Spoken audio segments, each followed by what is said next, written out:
Naharap po sa patong-patong na kaso ang isang police corporal matapos naman niyang hampasin ng baril ang kapwa niya pulis sa isang grocery store sa Quezon City. Kinasuhan din ang isang babaeng security guard na umano'y nakisangkot sa pagdakip sa biktima. Jimboy Tihano magbabalita. Jimboy!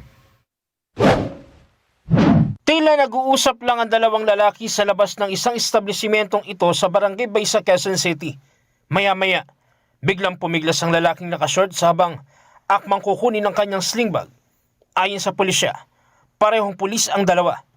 Nagpakita pa umano ng resibo ang biktima, pero bago pa niya maipakita ang kanyang ID, pilit umanong kinuha ng uniformadong pulis ang kanyang sling bag.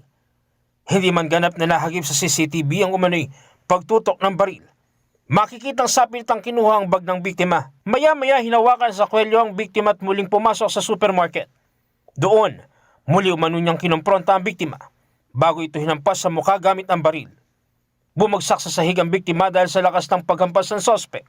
Palabas na siya ng itong establishment.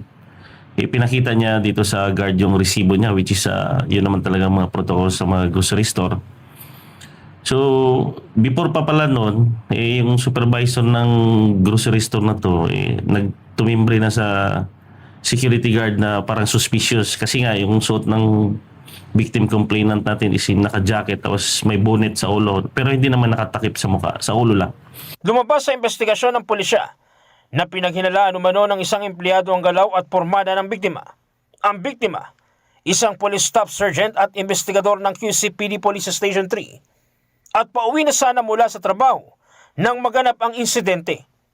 Samantala ang kanyang nakaalitan isang police corporal na nakadistino naman sa Malabon Police Station at naka-off duty noong panahon ng insidente. Makita natin sa CCTV, biglang nandusay na tumbagad bigla to si victim complainant, sabay napakan ni suspect police sa ulo, saka pilit nila pinusasan. Kaya nadama ito si lady guard natin kasi nakiapak din without knowing the situation. Sa ngayon, stable na ang kondisyon ng biktimang pulis at patuloy na nagpapagaling. May pamamaga sa bahagi porsyon ng ulo niya dahil dito sa paghampas ng baril sa mukha niya. Nasa kustodiya na ng QCPD Criminal Investigation and Detection Unit sa Camp Karingal ang police corporal.